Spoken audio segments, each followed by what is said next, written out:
بسم اللہ الرحمن الرحیم۔ السلام علیکم دوستو، امید ہے آپ خیریت سے ہوں گے۔ اس سے پہلے آپ میری مختلف موضوعات پہ ویڈیوز دیکھتے رہے ہیں، آپ کا شکریہ۔ آج پہلی دفعہ ایک پولیٹیکل ویڈیو کی طرف جا رہا ہوں، اور اس کی بھی ایک خاص وجہ ہے۔ آج کے دن امریکی نمائندگان میں پاکستان کے حوالے سے ایک قرارداد پاس ہوئی۔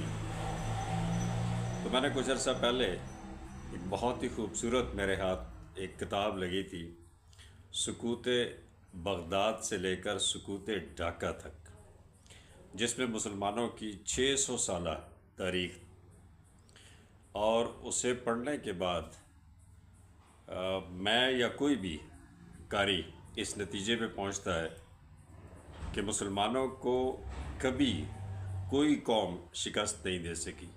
یہ ایک حقیقت ہے، اور مسلمانوں کو اگر کسی نے شکست دی تو وہ مسلمانوں ہی نے شکست دی۔ تو ایک دوسرے کے خلاف تیسری طاقت کے ذریعے استعمال ہو کے ہم نے ہمیشہ ایک دوسرے کو نقصان پہنچایا۔ تاریخ بدلتی ہے۔ اس سے پہلے کہ یہ سلسلے چلتے رہے، لیکن جب آج کی دنیا میں 1945 کے بعد جب اقوام متحدہ وجود میں آئی اور ہمارا خطہ جو ہے وہ مختلف ریجنز کے بجائے ملکوں میں تقسیم ہوا، تو ایک نئی جنگ کا آغاز ہوا، ایک نئی کنسپریسی کا آغاز ہوا۔ مختلف بلاکس بنتے رہے، وقت کے ساتھ ساتھ بدلتے رہے، کبھی ایک سپر پاور، کبھی دوسری طاقت جو ہے وہ سامنے آئی۔ اس وقت جنگ جو ہے وہ چائنا اور امریکہ کے درمیان چل رہی ہے۔ تو ایک بلاک چائنا کے ساتھ ہے، ایک بلاک جو ہے وہ امریکہ کے ساتھ ہے، یورپ سارا امریکہ کے ساتھ ہے۔ تو ہر ایک کے اپنے اپنے مفادات ہیں۔ میں اس وقت اس قرارداد کے حوالے سے کچھ کہنا چاہوں گا، چونکہ آج امریکی نمائندگان میں نے جو ایک قرارداد پیش کی ہے اس میں پاکستانی الیکشن کا تذکرہ ہوا، اور اس میں کھل کے ایک پارٹی کے ساتھ ہونے والی زیادتی کا اظہار ہوا۔ پاکستان کے اندر تو ہم 8 فروری کے بعد جب باتیں سنتے آ رہے ہیں کہ ایسا ہوا ہے، اور اگر ہوا بھی ہے جو کہ غلط ہے، ہمیں ہر فورم پہ غلط کہنا چاہیے، لیکن وہ کہتے ہیں نا کہ اگر گھر کی بات گھر میں رہے تو اچھا لگتا ہے، اور 2 بھائی گھر میں آپس میں، اگر 3 بھائی گھر میں آپس میں جھگڑا کر رہے ہوں تو وہ کبھی نہیں چاہیں گے کہ باہر کا دشمن ان میں سے کسی ایک پہ، انہی میں سے کسی کے ساتھ مل کے حملہ آور ہو۔ اور آج کی قرارداد کچھ اسی تناظر میں ہے۔ اس کے کئی پہلو ہو سکتے ہیں۔ ایک تو بہت واضح ہے، اور وہ یہ کہ پاکستان کو ڈی اسٹیبلائز کرنا ہے، اس کے اندر جو ہے اس طرح کے حالات پیدا کرنا ہے کہ پاکستان اکنامکلی کبھی بھی آگے نہ بڑھ سکے۔ اور اس وقت چونکہ پاکستان کو اسٹیبلائزیشن کی ضرورت ہے، پاکستان اکنامکلی بھی اور پولیٹیکلی بھی جب تک اسٹیبل نہیں ہوگا ہم آگے نہیں بڑھ سکیں گے۔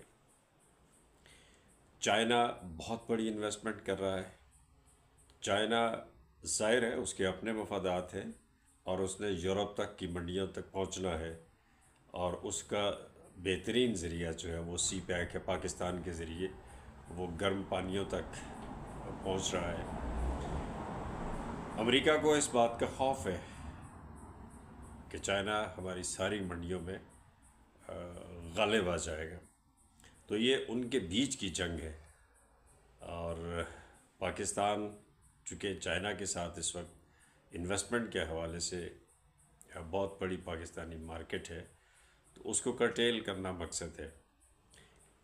اور یہ بات اس انداز سے، اس بات سے اس کا آپ خوبی اندازہ لگا سکتے ہیں کہ اس وقت تقریباً ایک ہی وقت میں 1-2 ماہ آگے پیچھے کا ٹائم ہے، بر صغیر کے 3 ممالک میں الیکشنز ہوئے ہیں: بنگلہ دیش، پاکستان اور انڈیا، حالات تینوں میں کچھ ایک ہی طرح کے رہے ہیں۔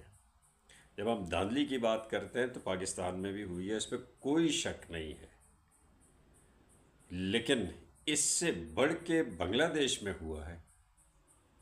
جو لوگ، جو میرے دوست احباب انٹرنیشنل پالیٹکس پہ نظر رکھتے ہیں، وہ بنگلہ دیش کے الیکشن کو دیکھیں تو وہاں تمام جو پارٹیز تھی اپوزیشن کی، انہوں نے بائیکاٹ کیا ہوا تھا الیکشنز کا، اور وہ پارٹی جو کیئر ٹیکر بھی ہے اور حکومت میں بھی ہے، وہ ایک پارٹی ہے، اس نے الیکشن لڑا اور وہ الیکشن جیت گئی۔ انڈیا میں آپ نے دیکھا ہوگا کہ اپوزیشن نے اس دفعہ بہت زیادہ گین کیا ہے اور مودی حکومت کو بہت ٹف ٹائم دیا ہے اس الیکشن میں۔ اور اس کے پیچھے بھی اگر آپ نے راہل گاندھی کو سنا ہو تو راہل گاندھی نے کہا تھا کہ تمام ایجنسیز نے مودی کے کہنے پہ الیکشن ہم سے چھینا ہے۔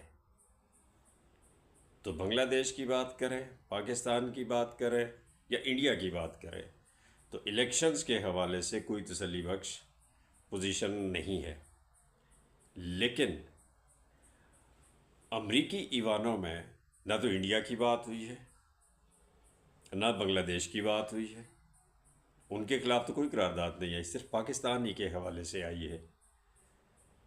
تو اس پارٹی کے لیے آئی ہے جو پارٹی پچھلے 1 سال سے 2 سالوں سے ایبسلیوٹلی ناٹ کا نعرہ لگا رہی تھی، جو امریکہ کو اپنا سب سے بڑا دشمن سمجھتی تھی، اور اس پارٹی کے حق میں امریکی ایوانوں سے قرارداد کا آ جانا، میں یہاں کریڈٹ تو دے سکتا ہوں اس پارٹی کو کہ انہوں نے اتنی لابنگ کی ہے کہ وہ سارے کا سارا ماحول ہی بدل گیا، اور یہ ڈسکریڈٹ بھی جاتا ہے موجودہ حکومت کو کہ وہ کہاں تھی، ان کے سفارت خانے کیا کر رہے تھے، کیا وہ صرف تصویریں بنوا رہے تھے امریکن سینیٹرز کے ساتھ؟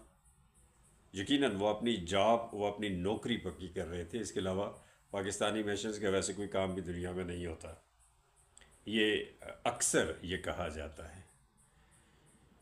تو اس تناظر میں اگر ہم دیکھیں تو کیا امریکہ کو کوئی ایک خاص پارٹی پسند ہے؟ ایسا نہیں ہے۔